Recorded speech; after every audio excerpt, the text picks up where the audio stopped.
Sejam bem-vindos ao Nervos Entrevista. Eu sou Nayara Renault e esta é a edição de número 24 do podcast do site Nervos, um humilde podcast brasileiro que não tem vergonha de ser amador, mas está sempre se esforçando para trazer para você os detalhes dos últimos lançamentos da produção audiovisual nacional, em conversas com os diretores e elenco dessas estreias e que cabem no tempo da sua pausa no trabalho, nos estudos ou da sua viagem de ônibus, trem e metrô. Hoje, na realidade, o episódio é um pouco maior porque, como tinha avisado no anterior, vamos destacar 3 dos 4 filmes nacionais que chegaram aos cinemas nesta semana, mas exatamente na quinta, dia 27 de junho. Foi difícil, mas consegui uma palavrinha com o cineasta Daniel Rezende sobre o aguardado live action da Turma da Mônica, que você vai ouvir logo no início desse podcast. Mas depois ainda vai ter entrevista com o diretor Paulo Sacramento e os atores Roberto Birindelli e Maria Luísa Mendonça sobre o filme O Olho e a Faca, e também com o realizador René Brasil sobre o seu primeiro longa, Blitz. Tem conversa pra tudo quanto é gosto, então fique aqui pra conferir, beleza? Começando agora pelo trechinho do trailer de Turma da Mônica Laços.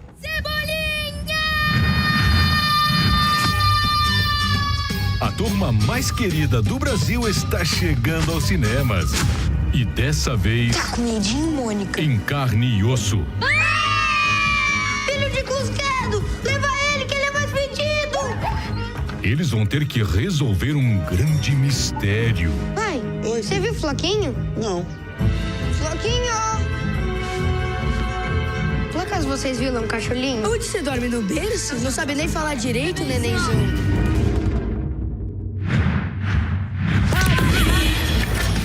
Você viu alguma coisa estranha ontem ou hoje? Eu vejo muita coisa estranha todo dia. Coisa mais chata do que ser normal. A coisa mais estranha que eu vi agora pensando é um cara que tava passando com um saco nas costas. A gente tem que ir atrás dele.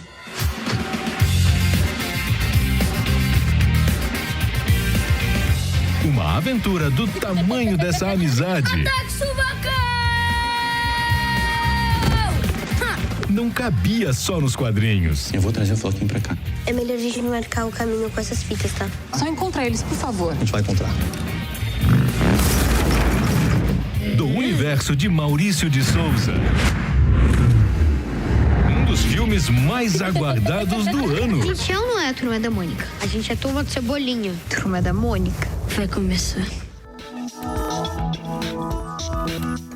Mônica Laços é a primeira adaptação em live action da obra de Maurício de Souza, que com os gibis da Turma da Mônica marcou gerações de brasileiros. Para tanto, a produção decidiu se inspirar na graphic novel Laços, criada pela dupla Vitor e Luca Fage, que se tornou a publicação do gênero mais vendida no país. Nessa história, entre seus planos infalíveis para roubar o Sansão, o famoso coelhinho de pelúcia da Mônica, e se tornar o dono da rua, o Cebolinha sofre um golpe quando seu cachorro Floquinho é sequestrado. É então que seu amigo Cascão, além de Mônica e Magali, se juntam a ele numa aventura em busca do seu cão, em que cada um precisará enfrentar suas diferenças e seus medos para provar o valor dessa amizade. No elenco estão Giulia Benitti como Mônica, Kevin Vecchiato encarnando Cebolinha, Laura Rausel na pele de Magali, Gabriel Moreira interpretando o Cascão e Fafá Renault, Mônica Iose, Paulo Vilhena e Ravel Cabral completando o elenco adulto, além de Rodrigo Santoro em uma participação mais do que especial. A direção fica por conta de Daniel Rezende e seu segundo longa, lembrando que o renomado montador estreou como diretor em Bingo, O Rei das Manhãs de 2017. Desta vez ele embarca no imaginário infantil de fato, e a nossa conversa rápida com o Rezende, logo depois da coletiva de imprensa, começou tratando justamente do desafio dele em adaptar a Turma da Mônica para os cinemas, seja pelas histórias em quadrinhos que fizeram parte da infância de tantas pessoas ou pelo sucesso mais recente da graphic novel. O cineasta também comentou sobre o processo de escolha do elenco principal e a importância do filme para fomentar o cinema nacional ao público infanto-juvenil, como você escuta a seguir. É um desafio para você, digamos assim, ter que adaptar um filme, ter que levar a Turma da Mônica, levar o imaginário que várias gerações tiveram da Turma da Mônica e também ao mesmo tempo ser fiel a essa parte do público que conheceu Laços. Então, como foi o desafio para você ter que unir essas duas partes? Assim, a Turma da Mônica Laços, a graphic novel, foi a graphic novel mais vendida do país e já é uma adaptação da Turma da Mônica clássica dos personagens do Maurício de Souza. E ela, de alguma forma, começa a responder a pergunta como seria essa turminha se eles existissem de verdade. Então eu acho que foi a grande base de inspiração para se pensar num filme. Tinha uma história ali que acontecia, né, que o sumiço do Floquinho faz com que os 4 se reúnam e se ajudem para que eles possam resgatar o Floquinho. A gente achava que no primeiro filme a gente precisava trazer mais elementos da Turma da Mônica clássica, porque era a primeira vez que a gente ia ver em carne e osso. Então a gente trouxe um plano maior e contou um pouquinho mais de como é essa vida nesse bairro do Limoeiro, e foi trazendo mais elementos dos 4 em que as coisas, né, o roteiro fosse se costurando, sempre baseado nos personagens que a gente conhece. Fora isso, a gente colocou mais personagens da Turma da Mônica. Então tem ali uma hora que eles passam pelo cemitério, aí tem uma hora que eles cruzam com o Louco. Então tem mais elementos do universo Maurício de Souza que a gente achava que o fã ia ficar feliz de ver mais elementos. Sim. Além dos 4 personagens que a gente já conhece. Sim. E o trabalho com as crianças para achar esse casting, assim, foi muito difícil? Demorou muito esse processo ou foi algo rápido? Não, a gente demorou acho que uns 8 ou 9 meses para encontrar, acho que de 7 a 9 meses para encontrar os 4. Um processo que começou com 7.500 crianças que mandaram vídeos para um site que a gente criou. Depois a gente fez mais ou menos uns 2.000 testes presenciais em vários estados do país. E aí até a gente chegar em, acho que 150 ou 200 crianças, que a gente foi fazer um workshop com essas crianças. Sim. E aí foi restringindo até chegar nos 4 que realmente ganharam um papel e abraçaram como um touro, e porque amavam também e amam esses personagens. Então foi um processo longo, mas preciso para a gente poder fazer jus aos personagens. Para achar os atores certos que pudesse traduzir, né? Como que você acha que o Turma da Mônica pode ser assim significativo no momento que o cinema nacional não produz tantos filmes para o público infantil como produziu tempos atrás, com Xuxa, Trapalhões, etc. A gente tem o DPA como sendo um dos poucos casos. Então, como você acha que o Turma da Mônica pode ser importante, até pelo que você comentou, de ser um ícone da cultura pop brasileira? Eu acho que o Turma da Mônica ele vem para suprir essa necessidade do mercado, essa necessidade de um filme brasileiro, da cultura brasileira, que seja para a família. Então esse filme, a gente tem certeza que a gente já testou o filme, a gente já fez projeções do filme, ele funciona com crianças, funciona com adolescentes, funciona com adultos, funciona com assim, de neto a avô e a avó. Todo mundo tem amado o filme, porque de alguma forma todo mundo, não importa a idade, em algum momento se conectou com esses personagens. Então esse filme família que a gente pode criar, e mais do que isso, é criar um filme brasileiro de qualidade. Mostrar que a gente pode fazer um filme que tenha uma dramaturgia bem feita, que fotografia, direção de arte, música, que seja produto brasileiro de qualidade, com os maiores ícones da cultura pop do país. Sim. Obrigada pelo tempinho. Rápido, né? Mas foi uma conversa bem interessante com o Daniel para conhecer como foi esse processo para levar a Turma da Mônica às telonas. Mas mudando totalmente de ares, saindo do cenário infantil de Laços para o mundo das crises adultas, o nosso foco agora vai para o Olho e Faca, terceiro longa de Paulo Sacramento, que conversou conosco junto com os atores Roberto Birindelli e Maria Luísa Mendonça. Antes da entrevista, porém, ouça um trechinho do trailer do filme. A viagem daqui até Povoar é de aproximadamente 35 minutos. No caso dos senhores serem lançados à água, permaneçam de braços dados, pois a maré é brava. Eu te saúdo, velho oceano. Essa é uma plataforma impecável.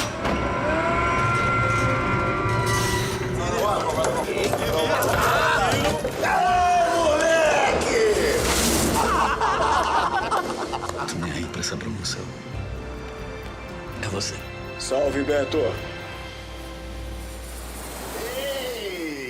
Como é que tá, meu campeão? Tá bem. Seu filho foi promovido? A senhora está falando com o novo gerente de operações da plataforma.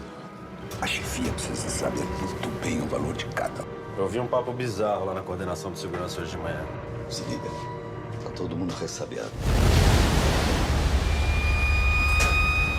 de controle, autorização para o resgate, caso grave.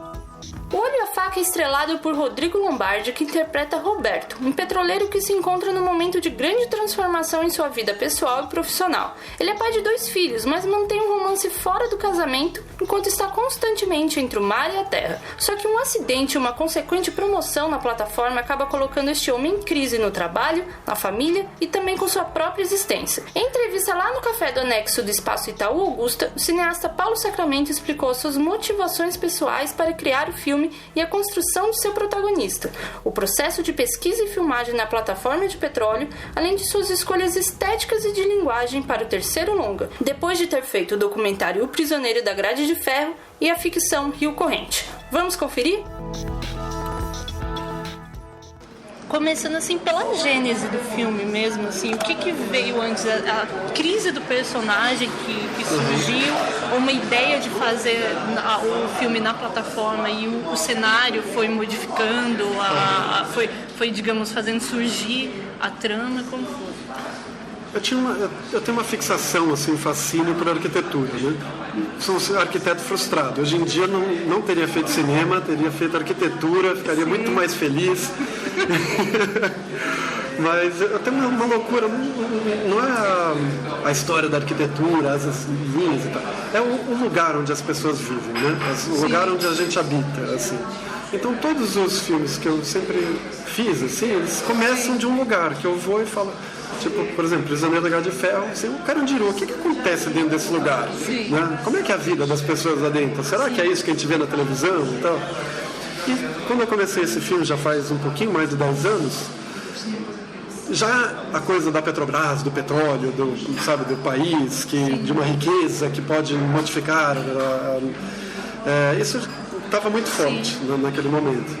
E daí mesma coisa, eu olhei e falei, mas e aí, quem são essas pessoas? O que acontece lá dentro, né? Como é que eu conto isso? Mas não quero fazer um documentário sobre plataformas de petróleo, até poderia ser bem interessante, mas eu quero fazer um filme.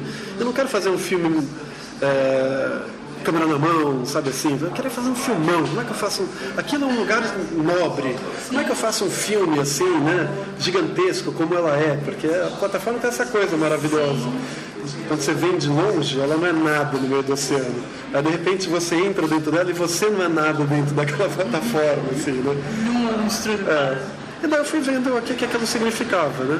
Como uma coisa tão racional, assim, né? Você ir lá no meio do oceano e falar, nós, seres humanos, vamos construir uma máquina que vai tirar a riqueza dentro dessa terra e vai fazer movimentar o planeta inteiro, etc. Então, é uma coisa muito racional.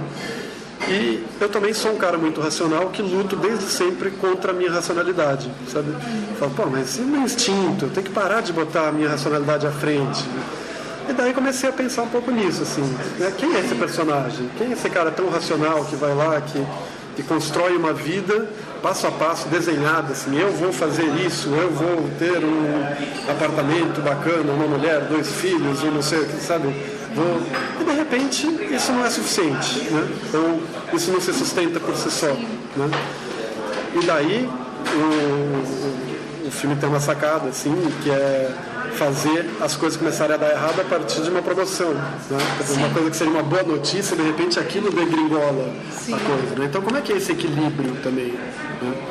O filme ele tinha um nome que foi mudado antes, chamava Equilíbrio Instável, né? Que é um conceito físico, assim, bem interessante, assim, que existem 2 tipos de equilíbrio: o equilíbrio estável, que é aquele no qual se você modificar alguma coisa você volta a seu estado de origem naturalmente, e o equilíbrio instável, que quando você modifica 1 centímetro você vai parar a quilômetros de distância, assim, a coisa nunca mais volta para aquele ponto. Então eu queria fazer um filme que falasse um pouco sobre o equilíbrio, sabe? Como a gente tenta se manter no equilíbrio e como a gente precisa, daí é uma camada de leitura do filme, tal, que é essa coisa do olhar e tal, como a gente precisa enxergar todos os dados que a gente tem, né? que é o que o personagem faz muito pouco, né? Sim. Esse personagem vai vivendo a vida, para ele tá tudo certo, as coisas vão indo, ele não age, não reage a nada. Foi uma das coisas que o Rodrigo teve até dificuldade, assim, porque ele vinha e falava, mas quais são as motivações desse personagem? Eu falei, mas quais motivações? Mas ele age em cima de quê? Mas como age? Ele não age, assim, né? Ele simplesmente funciona, né? Quase isso. Exatamente, ele cumpre funções, mas ele não vive, né? O pessoal da direção de arte me perguntava, mas do que ele gosta? Eu falava, ele é um cara sem gosto, assim, ele não tem um hobby específico, ele adora futebol, ele adora música clássica. Não, ele era quase uma tela em branco, assim, funcional para aquilo que ele fazia, né? Mas que, de repente, acho que essa trajetória contada no filme é um pouco isso também. Ele começando a se descobrir, ele descobrindo que ele não pode ser um coringa a vida inteira, né? Que ele tem que entender o que se passa à volta dele, tomar decisões, agir, e isso vai dar a humanidade dele. Sim. E não simplesmente cumprir as coisas que ele sempre cumpriu, né? Sim, sim. E então, nesse princípio, teve um processo de pesquisa, eu acredito, assim, grande, justamente da vida da plataforma, né? Sim. Então, como que foi, assim?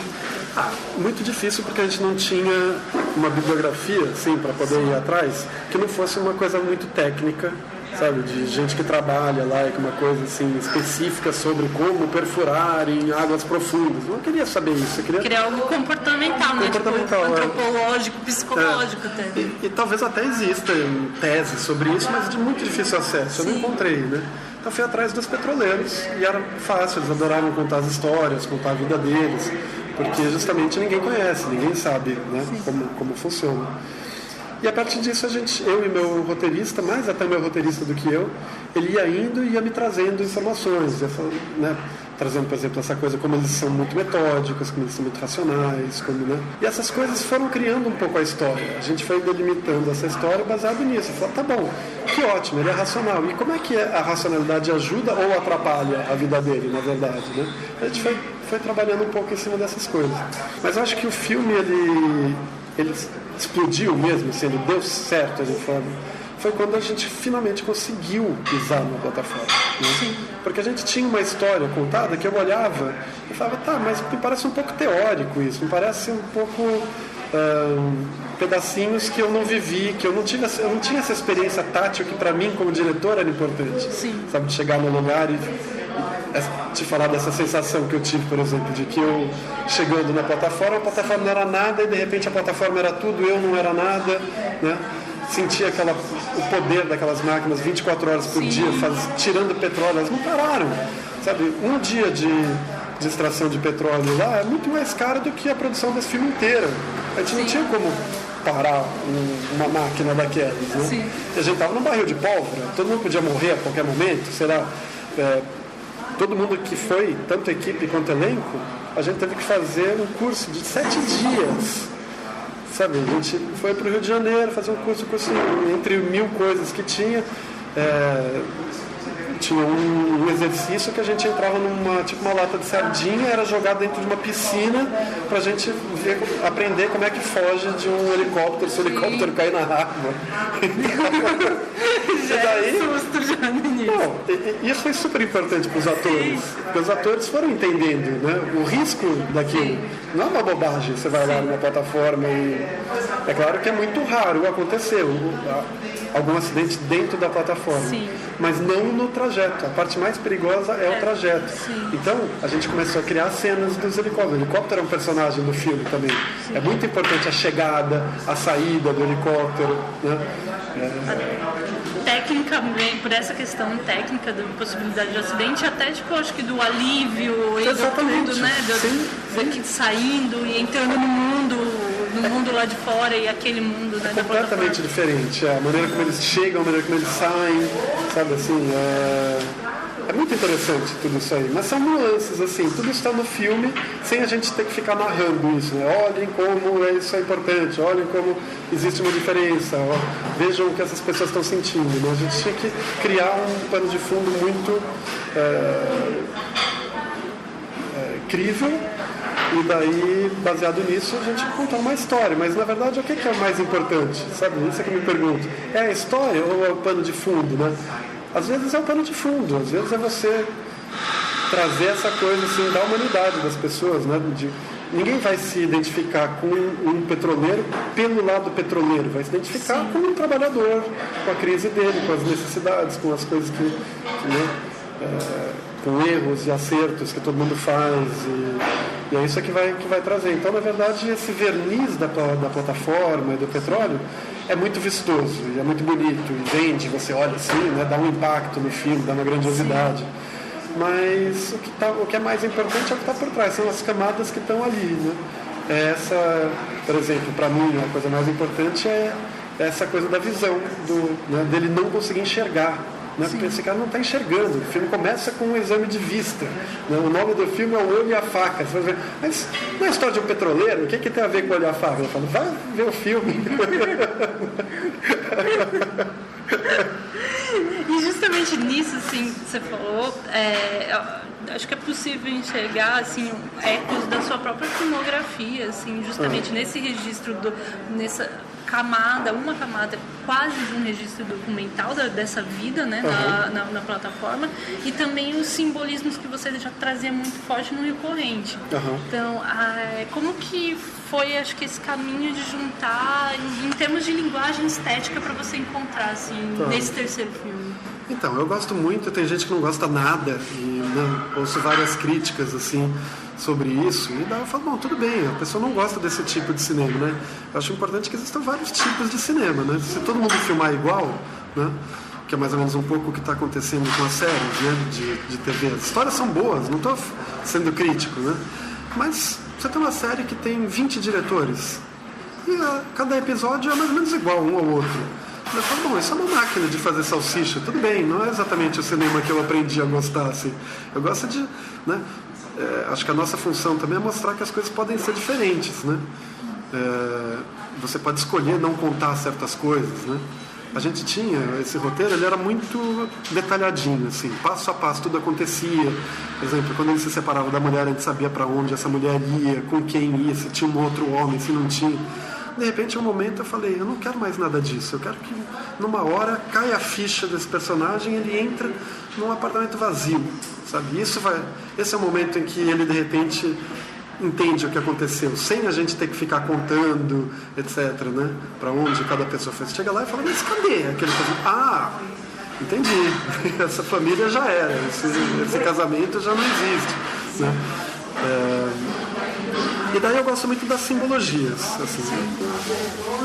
Cinema é um pouco um joguinho de montar, assim, um jogo lúdico, né? Para quem faz e para quem vê. E daí a gente vai colocando pecinhas que tem muita gente que não vê, tem gente que vê, tem gente que vê que é importante, tem gente que faz uma leitura por causa de um detalhe que você colocou, né? E esse filme tá cheio de coisinhas, assim, de imagens, de coisas que eu gosto. Um fio de prumo que entra lá e o cara dá um fio de prumo pro outro cara. O que significa aquele fio de prumo? Aí tem uma hora que tem uma maquininha, um negócio assim, que ele dá pro filho, que é uma máquina de pensar, que é um negócio que gira e não vai para lugar nenhum, assim. É uma madeirinha que só vai encaixando entre ela mesma, assim. Tem um corvo que aparece, sendo que no Brasil não tem corvo. Tem coisas assim que a gente vai colocando aos pouquinhos e que podem ser importantes para algumas pessoas e podem passar batido para outras. Quem quiser só ver a história de um petroleiro em crise, que vai acontecer tantas coisas, ele vai sair da crise ou não, tudo bem, está visto. Quem quiser enxergar outras coisas, ou isso é uma metáfora, isso não quer dizer isso significa uma outra coisa, tá? Então, às vezes a gente coloca essas coisas, elas acabam dificultando uma leitura, né? Mas eu gosto disso, eu acho que é importante que como a gente começou a falar aqui agora, cada pessoa vê um filme, né? Isso que é a graça do cinema. Se todo mundo fizesse os filmes exatamente iguais, né? Os manuais de roteiro, se tudo fosse seguido daquele jeitinho, acho que seria muito chato. Eu acho que eu já não só não estaria fazendo, como não estaria nem vendo os filmes, né? Eu gosto quando aparece assim, um cara que faz tudo diferente. Eu lembro quando veio o Lars von Trier, sabe? Ondas do Destino. Cara, aquilo era um absurdo. Tecnicamente, era uma barbaridade. O filme era genial. Eu olhava, assim, mas ele não se preocupa nem com continuidade sonora. Sabe assim? Duas pessoas conversando na praia, quando você vê uma pessoa, você ouve o barulho do mar. Corta para outra, some o barulho do mar. Parece um negócio amador, mas é genial, sabe? Poderia falar, esse filme desleixado e tal. Não, que desleixado nada. Para ele chegar numa coisa dessas, né? Para ele bancar uma coisa dessas, ele sabia que ele tinha muito ouro por trás ali e que isso é que era importante, né? E às vezes a gente acha que o importante é a firula, é o acabamento. Eu sou montador, eu gosto do acabamento, eu gosto de entregar o produto bem feito, mas uma aresta, ela tem seu valor, sabe? Fica a dica para você permanecer aqui até o final e ouvir qual será a dica do Paulo no Conexões Nervosas. Mas agora é a vez de conferir a entrevista com o Roberto Birindelli. Na pele do Wagner, colega de trabalho do protagonista, que é o profissional mais experiente do local, o ator conta como emprestou um pouco da sua própria vivência como técnico em segurança do trabalho para o personagem. Falou também do duro processo de treinamento e filmagem na plataforma, sua enorme lista de próximos trabalhos, entre outras coisas que você escuta a seguir. Primeiro, como que foi o convite ou de que maneira que você entrou no filme? Se você já conhecia o trabalho do Paulo? Eu não conhecia o trabalho do Paulo. Eu não sei como é que eu fui convidado desse filme. Sim. Sério. Foi aqui em São Paulo, me marcar uma reunião com ele. E eu disse, tem essa história, tem não sei o quê, mostrou um pouco. Eu era um engenheiro, o Wagner é um engenheiro de produção, engenheiro de segurança também da plataforma, o responsável pela segurança. E é o cara mais antigo, mais assim, é o cara que construiu a plataforma. Então assim, tem todo... E uma coisa que o Paulo não sabia e que ele super funciona. Eu trabalhei com segurança no trabalho mais de 20 anos. Eu fiz 500 palestras na empresa sobre segurança do trabalho. Então, quando eu comecei a fazer os improvisos, Paulo, que porra é essa? É a tua casa, parece... Eu digo, é a minha casa. Trabalhei muito. Então, você esquece o texto. Vai no que você encontra. Sim. E aí a gente começou a organicidade, a coisa. Então, você olha, isso apareceu no filme, imprimiu. Você olha o Wagner, parece que ele nasceu na plataforma. Então, que funcionou isso para o filme. O que dá mais drama ainda, claro que era o Wagner que tinha que ter sido alavancado para a chefia, e não o Roberto. Então, para o espectador fica, cara, não pode ser ele. O outro estava na cara. Então fica mais dramático ainda. Isso funcionou para o filme. E aí a gente começou a ensaiar com a Fátima Toledo, foi importantíssimo. Isso ainda antes do processo de vocês, que o Paulo estava falando que vocês tiveram 7 dias, né, de treinamento para entrar na plataforma. 2 semanas de treinamento, combate a incêndio, salvatagem, fuga em espaço confinado, acidente de helicóptero, como sair de dentro de um helicóptero em um acidente. Nossa, semanas de treinamento. Mas sem isso você não sobrevive numa plataforma. Porque qualquer coisa... Plataforma é periculosidade grau máximo, insalubridade grau máximo. Plataforma, o cara da segurança na plataforma, quando a gente chegou, mais um treinamento, ele disse, cara, aqui tem 3 coisas. Vocês estão deitados em cima de 1,5 milhão de litros de petróleo. Mais, não sei quantos tanques de gás tóxico. E mais, ferro batendo um no outro fazendo faísca. Vocês vieram numa bomba. A gente mora numa bomba. Se você qualquer merda errado, fureu. Cara, eu disse assim. Depois outra, 12 dias embarcado naquilo. Adrenalina na casa do capeta. A cama balançando. Barulho alto o tempo inteiro da perfuração. Tudo vibrando o tempo inteiro. Tudo risco. O vento que não para. Subir escada. E se você tem vertigem, não há lugar que você pode ir. Porque são 7 andares em cima do nada. Água incrível por tudo que a gente via a baleia pulando à nossa direita, à nossa esquerda, embaixo da gente. Tudo, o vento, condições adversas de filmagem. Não tinha como programar cenas, por exemplo. Porque aí o Paulo programava. Olha, vamos Zona Oeste, vamos pegar todo o pôr do sol na Zona Oeste da plataforma, do lado Oeste. Blá, blá, blá. Aí deu vazamento de óleo. Não vai dar para filmar. Mas ninguém sabia antes. E toda hora isso acontece. Então esquece as cenas da Zona Oeste, vamos fazer a cena que a gente nem tinha preparado. Então no terceiro dia a gente já entendeu, vamos pra guerra, o que vier é isso que nós vamos rodar. Sim. Então assim, claro que é tudo situação tensa, adversa. Uma hora, cada peça tinha mais de 2 toneladas. Então assim, você vai apoiar um instrumento num lugar para poder fazer a cena e tem 2 engenheiros, pegam rápido isso, maluco, não deixa isso aqui, porque isso pode provocar acidente assim. Então tem uma hora que a gente não conseguia fazer mais nada, não parava. Sim. Era tenso, realmente tenso. Assim, e isso o filme traz, dá para ver que o lugar não é tão acolhedor assim, você não está na casa da tia Joana. Claro, depois de 6, 7 dias, virou paisagem. Mas você vê que você está fazendo coisas assustadoras. Você vai virando bicho, sério. Então, justamente por isso, eu acho que como foi para vocês Foi uma experiência aquele elenco de vida. Sim. No meio disso teve um filme. Sim. Foi uma experiência de vida. 6 refeições nessa cena animal por dia.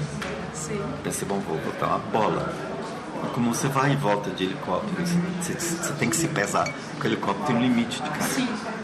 Nós éramos uma equipe, acho que éramos 24 ou 25. Os 25 perderam peso, comendo 6 refeições por dia. É tenso. Consome.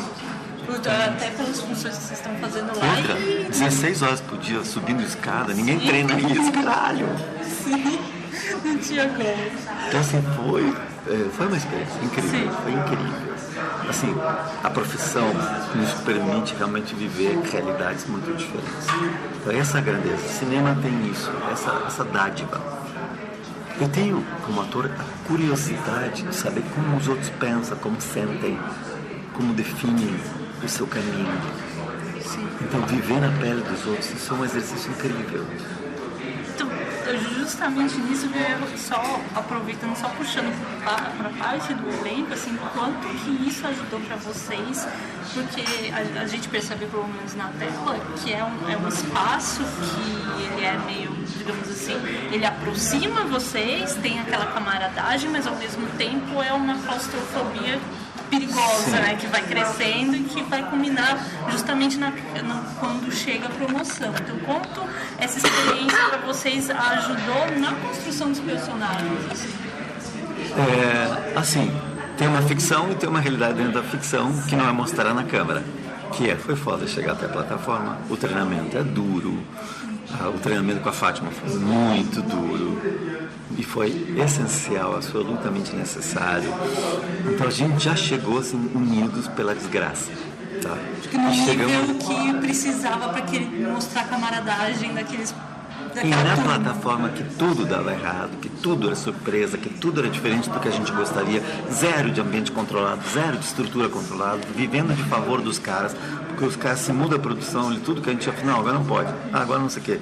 O pessoal começou a ficar doente, porque assim, é muito vento, é frio, calor, assim, sem descanso. Tem uma hora que a gente fez o que podia fazer, não o que a gente queria. Então aí você não pensa em mais nada, você se joga. E aí o resultado ainda é melhor, porque você se joga, você não tem domínio sobre mais nada. Então, bora. Vamos ver do que a gente é feito, sabe? E aí é legal. Então não teve o querer, teve o bora fazer. Sim. Porque não é que não quisesse, é que a condição era mais brutal do que pode escolher. Não tinha escolhas. Sim. Tipo assim, por exemplo, o menino do boom foi largar o boom pra pegar não sei o que, o engenheiro de segurança voou. Não! O engenheiro voou, disse, maluco, o que tá fazendo? Como assim? Você apoiou numa tela que é touch. Você quase desligou o esfriamento da turbina 4. Nossa. Você pega fogo, nós temos 7 minutos para abandonar a plataforma. Você vai matar 200 pessoas aqui dentro. Opa, cara, esse lugar não é uma sala da tua casa. Sim. Tudo aqui é perigoso. Sim. E só por curiosidade, a plataforma foi mais ou menos em que região que vocês Bacia de Campos, 100 km para dentro do mar. 50 minutos de helicóptero. Nossa, já era a tensão já. Incrível. Você chega e é majestoso, sério. Então aí é o trabalho do ator. É completamente diferente. Eu nunca passei férias numa plataforma, nunca tinha ido antes. Então como é que você mostra a organicidade? Depois os caras são daí. Foi um exercício. Mas que a imersão foi justamente... Tinha que ser. Não é um filme que você vai e... fazer um estúdio. Aí você toma cerveja aqui no jardim e depois vai lá e grava. Não tem. pode até fazer, mas aí não mostra a vida dos caras. Sim. Para dar transcendência a isso, não dá para fazer meia boca. O que você pode adiantar, assim, Roberto, de próximos trabalhos? Assim, eu estou com um monte de projetos. Eu terminei a novela agora, O Sétimo Guardião. Vou rodar A Cerca, que é uma história no Rio Grande do Sul, de uns caras que invadem um terreno. É ilegal total, mas eles põem uma cerca no meio, porque divide os dois grupos. E aí o resto é spoiler, mas é uma situação violenta e limite no interior do Rio Grande do Sul. Eu vi o Casagrande, o filme. O Casagrande lança Human Person, que eu fiz no Panamá, com Frank Spano. Vou rodar o próximo longa do Frank Spano, que é o Gauguin e o Canal. Os últimos 2 meses da vida do Gauguin, do pintor, que ele trabalhou no Canal do Panamá. Não sabia. Provavelmente com Jean Reno. Jean Reno que vai fazer o Gauguin. E faço o amigo dele do Panamá. Vai rodar Two Shots of Tequila, que é a vida de 2 homeless nas ruas de Los Angeles, que é a capital mundial de homeless. Juan Zapata, que dirige, Marlon Moreno é um dos homeless e eu o outro. Lança Águas Selvagens, que é a cooperação argentina, que a gente rodou em Misiones, Foz do Iguaçu, sobre tráfico de crianças. Então, 4, 5 filmes envolvidos aí. Tem uma série, e a última temporada, acho que em janeiro vai ao ar, a 4ª temporada de Um Contra Todos da Fox. Eu fiz um teste agora para Netflix e me chamaram para um filme que vai ser rodado em inglês e japonês. Rodado aqui em São Paulo. Sim. Vou ver, hoje à noite eu vou conhecer o projeto. Então tem muito projeto.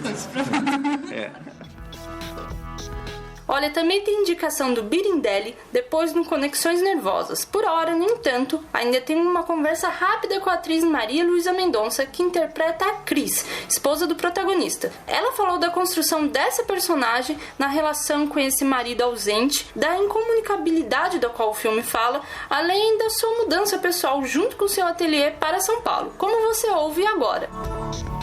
Como surgiu o convite, né, para você participar do Olho e a Faca? Se você já conhecia o trabalho do Paulo, como que foi? Já conhecia e o convite surgiu por ele e pelos Gulanes, que eu tenho muito carinho, assim. Já trabalhamos algumas vezes e fiquei feliz de vir e recebi o roteiro e aceitei.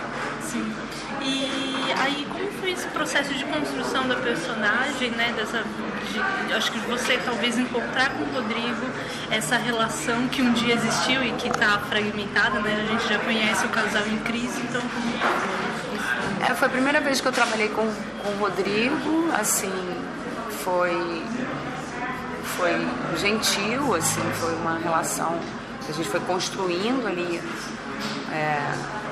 Essa ausência, né, essa falta de comunicação, na verdade, que acho que o filme fala disso, e essa falta de expressão dessa mulher que eu acho que ela no final vai embora e deve provavelmente ficar com outro homem que a ame. Sim, torcemos por isso. Eu também.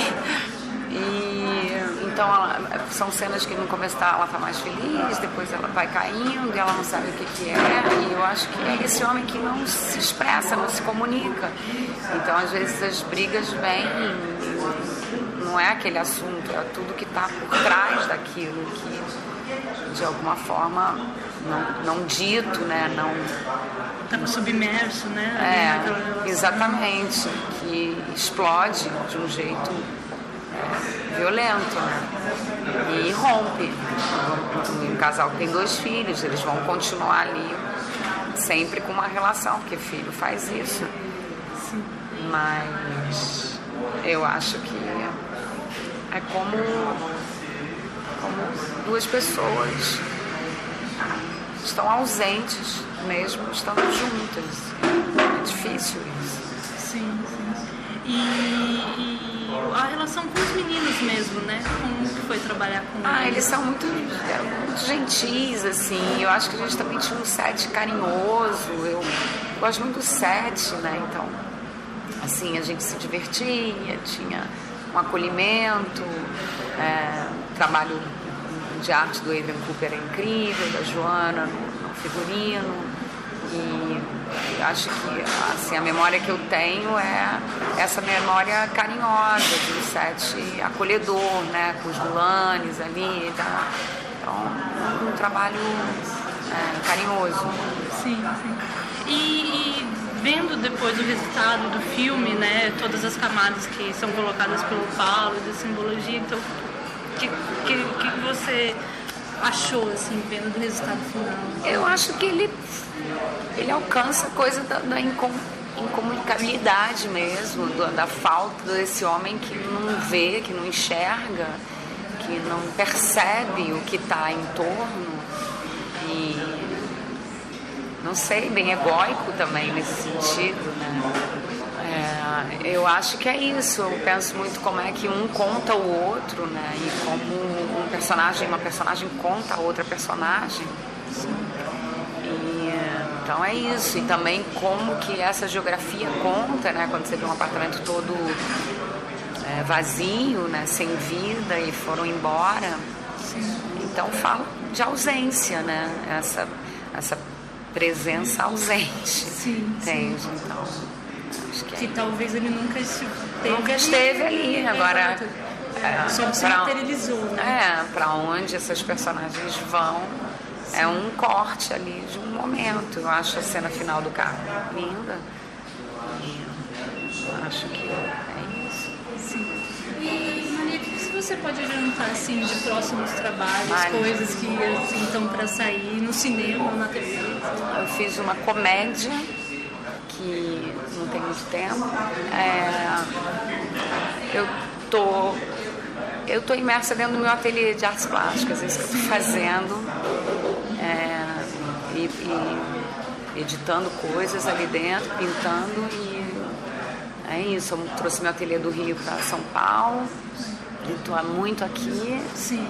E estou feliz com isso, de estar imersa nos meus projetos, sabe? Pessoais mesmo. Sim. Então, E São Paulo, de algum modo, está te inspirando de um modo diferente? Eu amo São Paulo, eu amo. Eu acho que é um lugar que pulsa para mim, que me faz bem. Assim, eu estou muito feliz de ter feito esse movimento. Então, é isso. Assim, estou imersa. Sim. Muito bacana, né? Mas ainda tem mais filme aqui nesta edição recheada do Nervos Entrevista. O outro destaque é Blitz, um drama policial que marca a estreia do curta-metragista e técnico de som René Brasil em longas. Vamos ouvir um trechinho do spot desse lançamento e já entramos em mais detalhes sobre essa produção. Luísa, eu sou seu marido. Meu marido era o Cabo Rosinha. Quando o Cabo Rosinha passava pela rua, todo mundo olhava com respeito.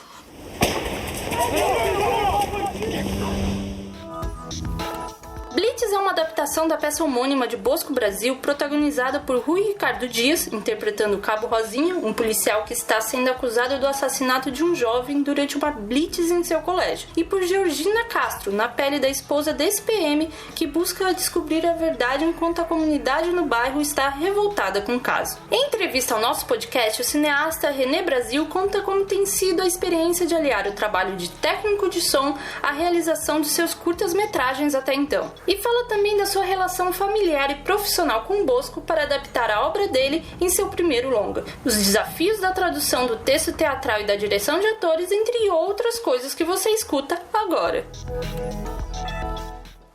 Eu não digo nem transição, porque você mantém a sua carreira como técnico de som e fazendo os curtas em paralelo. Então, como que foi assim? Como que você tem conseguido nos últimos anos manter as duas coisas, manter as duas frentes, até chegar nesse seu primeiro longa?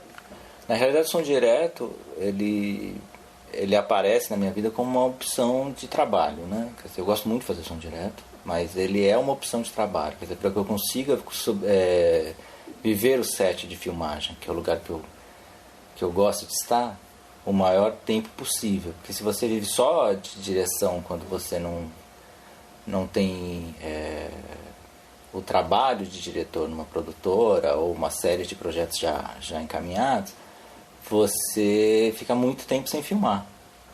E aí fica muito tempo só na parte do roteiro, na parte da ideia, na captação dos recursos, e tudo isso é muito desgastante. E o que a gente gosta mesmo, o que eu gosto mesmo, é de filmar. Então, eu prefiro estar no set de filmagem, fazer bastante som direto, trabalhar, entrar em contato com muita gente boa e diferente de mim. Quer dizer, eu peguei vários diretores, trabalhei com vários diretores muito interessantes, assim, pessoas com uma cabeça muito boa e que me ajudaram muito no meu processo de direção também, né? Então, isso ajuda muito a você estar sempre em contato com o meio e com a linguagem cinematográfica de modo geral, assim. Então é obrigatório, eu acho até obrigatório para a pessoa, para o profissional de cinema, que ele trabalhe em alguma outra coisa além da direção, principalmente se for uma pessoa que nem eu, que os projetos são todos autorais, né? Então a gente precisa que os projetos, como os projetos autorais demoram muito para acontecer, você precisa estar trabalhando em algum lugar, fazendo alguma coisa ligada à sua área, para poder estar antenado, para poder estar ciente das mudanças tanto tecnológicas quanto de dramaturgia e de linguagem que a gente tem hoje em dia. Sim, e é perceptível, pelo menos, especialmente naquela sequência de abertura, como você carrega também essa sua experiência no som para todo, digamos assim, a questão, até uma sensação sinestésica ali que tem das folhas e tudo mais, do vento naquela sequência de abertura, né? O som, eu acho, eu já dizia, né?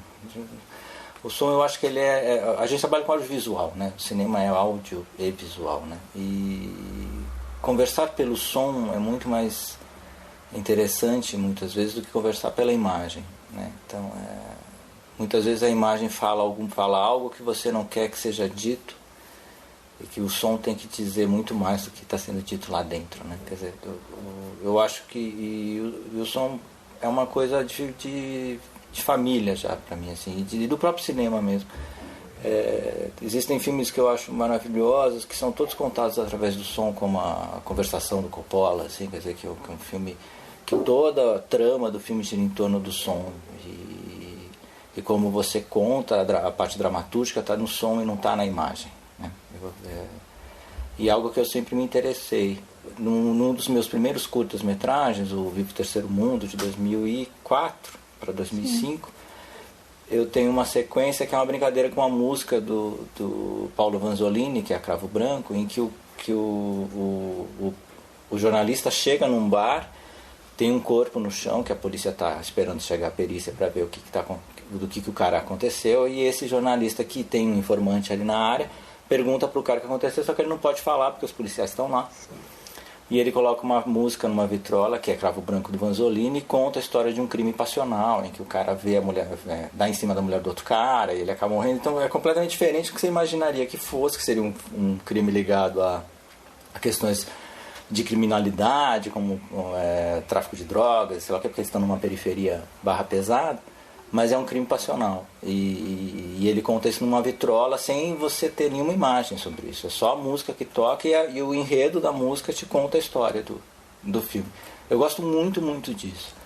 E da forma como, por exemplo, na Conversação do Coppola, ele trabalha isso. O som vai te contando, vai te levando a novas informações, as novas ideias e a psique do próprio personagem. Quer dizer, a gente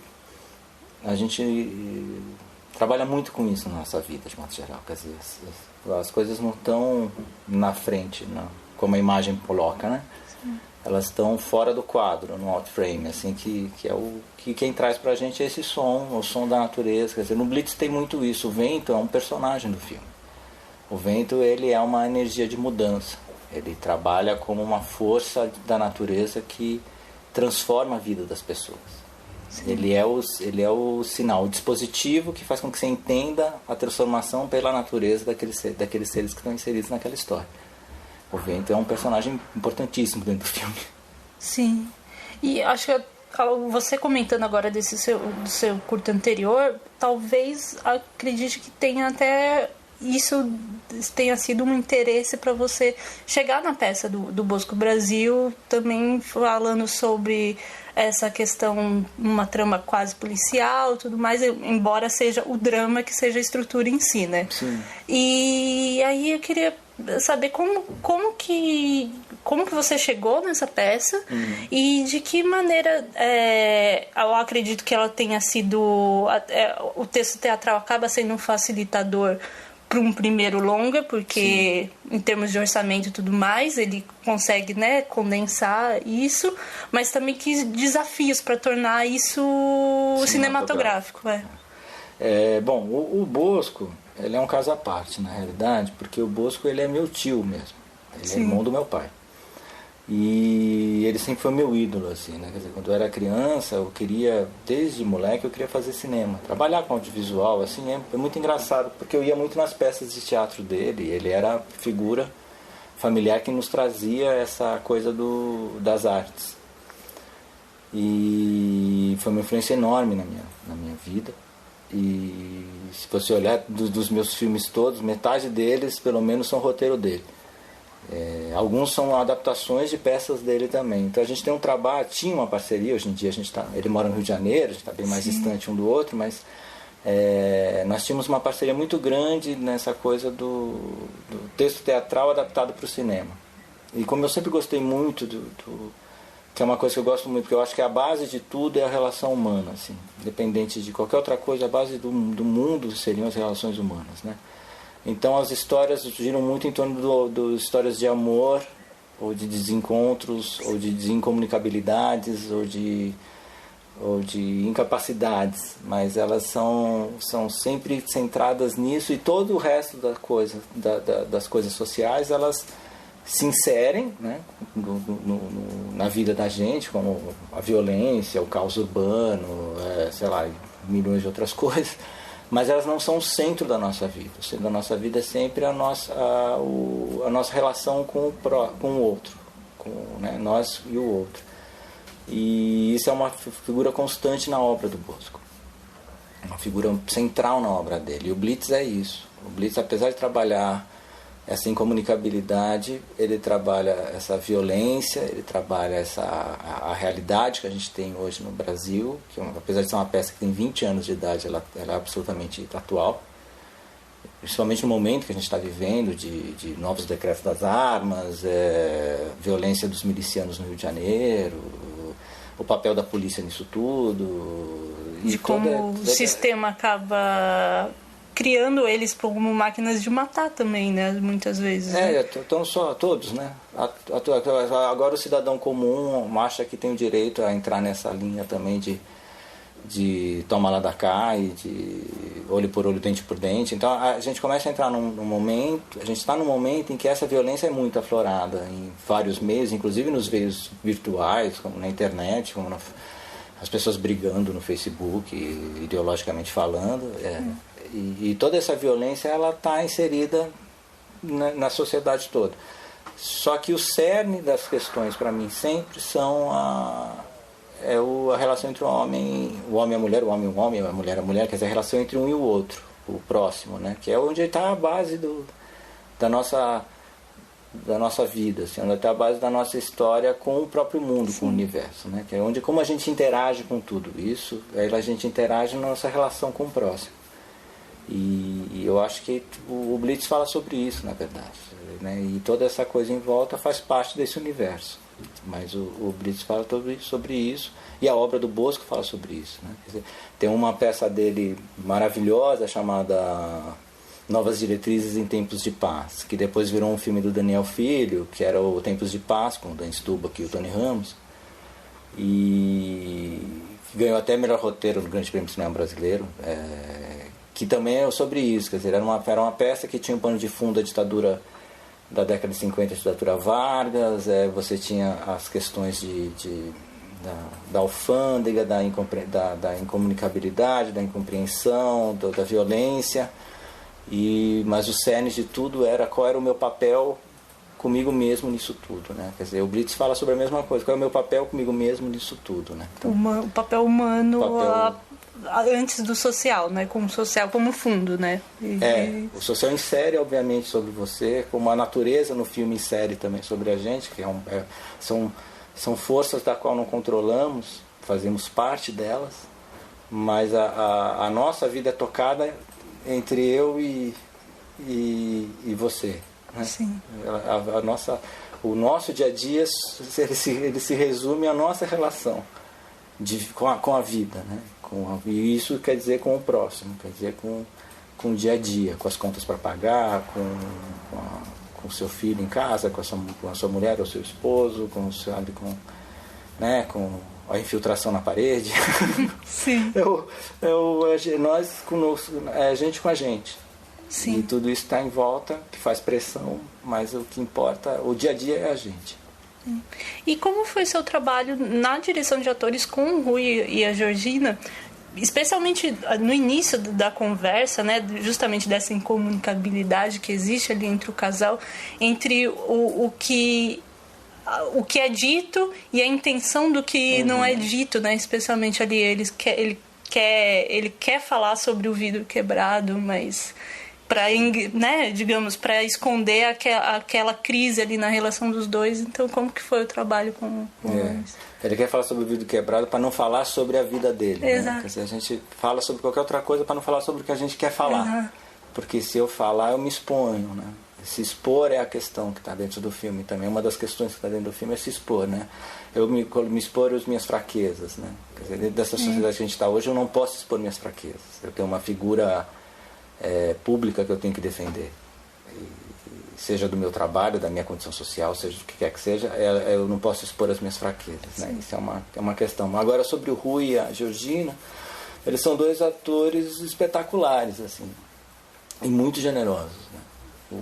Muito generosos, tanto o Rui quanto a Geo, porque eles entraram de cabeça na história da peça, depois do roteiro do filme.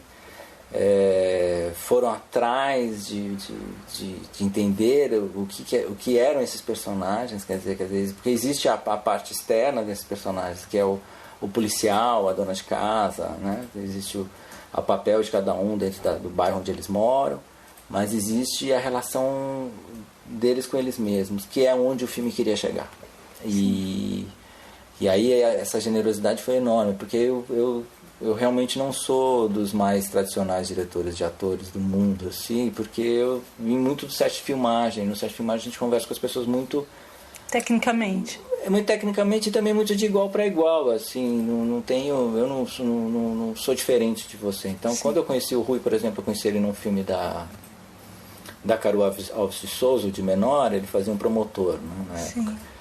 E eu falei para ele, você vai fazer meu filme ainda, hein? Ele falou, que bom, vou sim. E a gente se tratava como amigo mesmo, assim. E para dirigir depois, você vira e falei, olha, a gente vai descobrir o filme juntos, então, porque você é meu companheiro, meu amigo, meu comparsa, então a gente vai descobrir como funciona isso juntos. Muito mais do que ter uma técnica, um sistema, um ensinamento. Foi da observação dos 20 anos de set de filmagem que eu tenho, do trabalho dos diretores, dos preparadores de elenco. Sim. E do meu contato na amizade que eu tenho com os atores. Todos os atores dos meus filmes são meus amigos, né? São pessoas com quem eu conheço e falam assim, nossa, esse papel daria certíssimo em você, seria maravilhoso. E aí eu acabo chamando aquela pessoa para fazer o filme. Principalmente que filme autoral tem que ser assim mesmo. Não é vou fazer um teste de casting. Não existe isso. A gente quer fazer um filme com os nossos companheiros de caminhada. Sim, e que estejam coerentes com aquele personagem, obviamente, que você enxergue naquela pessoa, ele poder trazer para você o que o filme precisa. Sim. Eu acho que o Rui é espetacular, é um ator muito técnico, um ator incrível e ao mesmo tempo muito aberto, muito generoso e muito sincero nas coisas que coloca. Então ele se entrega assim aos papéis, é muito fácil dirigir ele, né? E eu acho que eu digo mesmo para a Georgina também. A Georgina eu conheço há muitos anos também, de muitos outros filmes que a gente fez junto. E o papel dela era mais difícil de encontrar, porque o Rui eu sempre tive na cabeça que era ele. Ela não sabia quem iria fazer a Heloísa. E ela foi se mostrando nos vários filmes que eu fiz com ela, nesses 20 anos, que ela era essa pessoa, assim. O projeto do Blitz é um projeto que é muito antigo, justamente porque era uma peça do meu tio, que eu tenho há tanto tempo na cabeça, que eu assisti em 1999 no Teatro da Fiesp, né? Então, a primeira montagem. Então, você já vislumbrou ali? Já vislumbrei lá a possibilidade de ser um grande filme, um filme muito interessante, que discutia coisas que eram muito importantes pra gente no Brasil, naquela época, e hoje ainda são. E hoje ainda mais, como a gente estava falando. Sim. E aí a Georgina apareceu pra mim, sei lá, no Trago Comigo, da Tata Amaral, que era uma série pra TV Cultura, ainda uma menina. Eu também era novo nessa época, mas aí vai andando, as carreiras das pessoas vão andando, aí você vai vendo ela mudando, pegando estofo, pegando maturidade, se tornando uma atriz mais densa, tal. E até a hora que, quando chega a hora de eu conseguir filmar o Blitz, ela tá voando. Eu falei assim: ô Gê, já que você é minha amiga, vem aqui vem conversar comigo. Será que você não tá afim de fazer um longa? E foi muito bacana, porque eu consigo sempre agregar as pessoas que são as pessoas ou da minha geração, que se formaram comigo na faculdade, ou que são do convívio próximo dentro do set de filmagem, que é o caso do Rui, da Geu e do resto da equipe técnica toda do filme. Sim, legal. E você pode inventar algumas coisas, assim, projetos que você tem para o futuro? Assim, próximo longa? Eu tô com um projeto na Manjericão Filmes, da Rafaela Costa. Ainda está engatinhando, o roteiro ganhou ano passado o Cabiria, um prêmio no Cabiria de roteiro. Um roteiro da Georgina, inclusive. E que ela tinha me chamado para dirigir na época que a gente filmou o Blitz. Eu falei, ótimo, só que ela não tinha uma produtora, tal. Eu entrei com a parceria com a Rafaela, a gente buscou a Manjericão, que a Rafaela é uma amiga minha também de muitos anos de set de filmagem.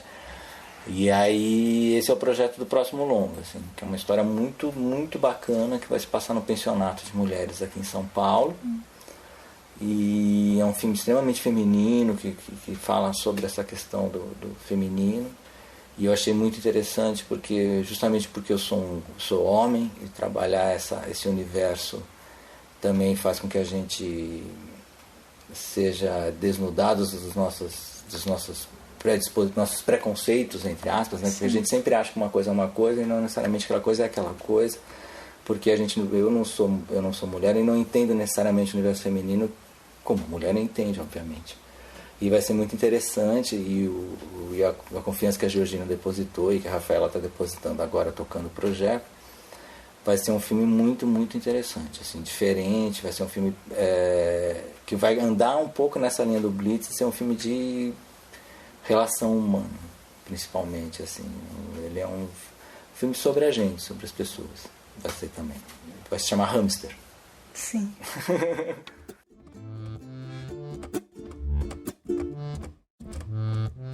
Legal conversa, né? Então você vai gostar mais ainda das dicas de hoje no Conexões Nervosas, o quadro de recomendações do nosso podcast. De um lado, os artistas indicam obras que estejam relacionadas de alguma maneira com seu trabalho. E o cineasta Paulo Sacramento e o ator Roberto Birindelli, assim como o diretor René Brasil, deixaram as suas por aqui. Portanto, se você gostou de O Olho e a Faca ou de Blitz, também pode curtir. Mas é legal esse tipo de pergunta, porque eu responderia ela diferente se eu agora, ou daqui a meia hora, ou amanhã. Cada vez eu daria uma resposta diferente. Eu recomendo, então, a leitura de um conto da Clarice Lispector, que chama A Evolução de uma Miopia. Já pelo título já dá pra saber que acho que tem alguma coisa a ver aí. Exatamente. Me motivou muito esse filme. Aliás, tudo que ela escreveu me motiva, mas esse conto especialmente. Sim, umas serviu. 20 vezes. Sim. Tá ótimo. E vou continuar lendo, né? Eu li e parei. Vou continuar lendo, e cada vez que eu leio, eu vejo outras coisas. Outras camadas, outras leituras. Obrigada pelo tempo. Imagina, valeu. Processo de ilhamento, de isolamento. Tem um livro que marcou muito a minha vida. Eu li na hora errada, com 16 anos, e marcou mais para mal do que para bem a minha vida, que é do Hermann Hesse, O Lobo da Estepe, que tem muito a ver com essa vida do petroleiro. Tem decisões que afetam a tua vida de uma maneira brutal. E O Lobo da Estepe, qual é o preço da liberdade? É a solidão. Então, o Roberto no filme vai ter um momento das decisões e vai pagar um preço tão ruim quanto. Sim. Que é o momento da solidão, ele vai perder tudo. A priori, vem na minha cabeça o filme que a gente já tinha conversado aqui, que é A Conversação do Copo. Que é ele tem um trilhão de linhas de ligação com o Blitz, assim, quer dizer, que, obviamente faz parte das minhas referências, né, cinematográficas. Eu acho um filme que trabalha muito com conceitos e até com ideias dramatúrgicas que correspondem bastante aqui. Acho que essa é a primeira coisa que me vem à cabeça agora. Pensando um pouquinho mais, preciso achar outros pontos de ligação, assim. Eu gosto de quando a gente estava conversando sobre o Blitz e pensando, e as coisas que conversavam com ele, veio muito para a nossa cabeça os filmes do Clint Eastwood, daquele período do Gran Torino e do Menina de Ouro, que eram filmes que tinham existiam sintonias de sociedade que trabalhavam em cima daqueles personagens, mas o que interessava era a relação daqueles personagens. E a forma de estética e da forma de dirigir, e mesmo da estrutura narrativa, conversavam muito com Blitz. Assim. Então, eu acho que esse período do Clint Eastwood conversa muito com o Blitz. Quer dizer, na verdade, o Blitz conversa muito com eles, né? Quer dizer, a gente tem que comer muito arroz e feijão para chegar lá, mas a gente tá comendo. E eu gostava muito, na época que a gente estava trabalhando o filme também, a gente foi buscar umas referências musicais bem interessantes, como Criolo, como Emicida, como esse pessoal do rap da periferia de São Paulo, que trabalhava muito esse universo da realidade que a gente queria trabalhar, né? As diferenças, os preconceitos, os assuntos, a forma de se dialogar as coisas. Então, acho que o Criolo conversa muito com a gente. Né, esteticamente falando, assim. Eu queria até ter colocado no filme uma música dele, mas a gente não conseguiu. E chamei ele para participar do filme, mas ele não tinha agenda também, então não deu certo. Mas existia essa figura mitológica dentro do que a gente queria para o filme. E que mais? Eu acho que a priori é isso. Tá ótimo. Maravilha, ótimas dicas. Obrigada, viu, Renê? Obrigada pelo tempo. Boas dicas, e pode ficar tranquilo que coloco todas anotadas direitinho no post deste episódio no site www.nervos.com.br e também na descrição na plataforma em que você nos escuta neste momento. Mas do lado de cá também tem indicação, no caso, sobre o mundo dos podcasts. E como o episódio de hoje está repleto de lançamentos do cinema nacional, achei que não deveria deixar passar a oportunidade de falar de um que valoriza a nossa cinematografia tanto quanto fala das estreias internacionais. Estou falando do Cinematório Café, o principal podcast do site Cinematório, que ainda traz outras edições neste formato, como De Volta para o Sofá, Cinefonia em Foco, enfim. Mas o carro-chefe semanal é mesmo o Cinematório Café, produzido e apresentado por Renato Silveira e Kel Gomes, que a cada edição propõe um debate em torno de filmes recém-lançados e temas relacionados ao cinema, sempre no clima descontraído de um cafezinho mineiro dos bons, hein? Imperdível.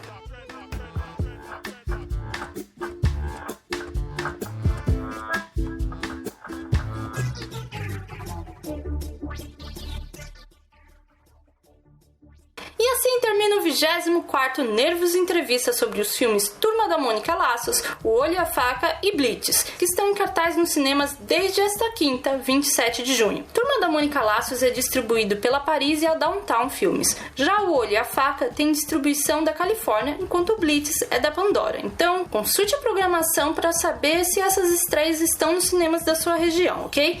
Mas você pode ter certeza que o nosso podcast chega a você em qualquer lugar. Você escuta este e os episódios anteriores anteriores com outras entrevistas imperdíveis sobre os últimos lançamentos do audiovisual brasileiro, seja no SoundCloud, Spotify, iTunes, Google Podcasts, no seu feed ou disponível também para download lá no site. No Nervos você encontra ainda mais conteúdo sobre cinema, TV, música, enfim, cultura no geral.